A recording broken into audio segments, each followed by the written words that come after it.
রাজস্থানের শীষমহলের কথা তো অনেকেই শুনেছো, কিন্তু জানো কি হরিদ্বারেও আছে এরকমই একটা শীষমহল? হরিদ্বারের লোকাল সাইট সিনের আমাদের দ্বিতীয় গন্তব্য ছিল পাওয়ানধাম।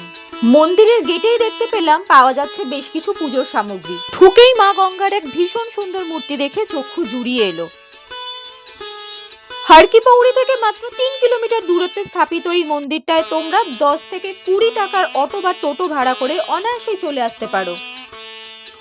সাদা মার্বেল এবং সম্পূর্ণ কাঁচ দিয়ে বানানো এই মন্দিরটা অপূর্ব সুন্দর। ছোট ও বড় বিভিন্ন রঙিন কাঁচ দিয়ে মন্দিরের দেওয়ালে ফুটে উঠেছে নানান পৌরাণিক কাহিনী।